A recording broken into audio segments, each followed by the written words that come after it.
नमस्कार। मी आज आपल्या समोर देशाचे पंतप्रधान आदरणीय नरेंद्र मोदी साहेब यांच्या संदर्भात राज्याचे माजी मुख्यमंत्री पृथ्वीराज चव्हाण यांनी जे वक्तव्य केलं त्याच्या संदर्भात बोलण्यासाठी आपल्या समोर आहे। एप्स्टीन या संदर्भात जो मेल आलेला आहे त्या मेलच्या अनुषंगाने पृथ्वीराज चव्हाण यांनी जे वक्तव्य केले त्याचा आम्ही जाहीर निषेध करत आहोत। लोकप्रिय देशाचे पंतप्रधान नरेंद्र मोदी यांनी खऱ्या अर्थाने देशाची उंची वाढवण्याचं काम गेल्या 14-15 वर्षांमध्ये केले हे सर्व जगाने पाहिलेलं आहे आणि म्हणून जगामध्ये पत आणि प्रतिष्ठा वाढवण्याचं भारताचं काम आदरणीय मोदी साहेबांनी केलेलं आहे आणि म्हणून या सर्व गोष्टीचा कुठेतरी एक साईडला जाऊन निरनिराळ्या गोष्टी बोलायच्या आणि लोकांमध्ये संभ्रम करायचा ही भूमिका जे पृथ्वीराज चव्हाण साहेबांनी मांडलेली आहे ती खऱ्या अर्थानं निषेध करण्याची योग्य आहे।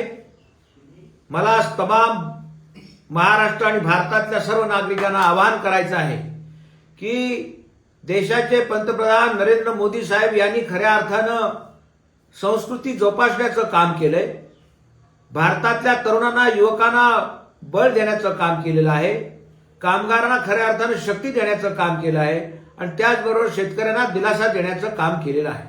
या भारतामधल्या महिला भगिनींना 30% रिझर्वेशन नगरपालिका महानगरपालिकामध्ये 50% रिझर्वेशन जसं आहे तसं विधानसभेला 30% रिझर्वेशन संपूर्ण भारतामध्ये देण्याची भूमिका याच नरेंद्र मोदी साहेबांच्या मंत्रिमंडळाने घेतली याची सुद्धा जाणीव तुम्हा आम्हाला सर्वांना आहे आणि म्हणून हे प्रसिद्धीच्या माध्यमातून या ठिकाणी जे पृथ्वीराज चव्हाण साहेबांनी जे उपक्रम सुरू केलेला आहे त्या उपक्रम सुरू करणाऱ्यांना मला सांगायचं आहे की खऱ्या अर्थानं देशाला शक्ती आणि बळ देण्याचं काम आणि महिलांना प्रबळ करण्याचं काम नरेंद्र मोदी साहेब करतात आणि म्हणून याला कुठेतरी छेद देण्याची भूमिका पृथ्वीराज चव्हाण साहेबांनी घेतलेली आहे। म्हणून मी राष्ट्रवादीचा कार्यकर्ता या नात्याने माझे नेते देशाचे राष्ट्रीय अध्यक्ष आदरणीय अजितदादा पवार साहेब, महाराष्ट्राचे प्रदेश अध्यक्ष खासदार सुनील तटकरे साहेब यांच्या पक्षाचा कार्यकर्ता म्हणून मला आपल्याला सर्वांना सांगायचं आहे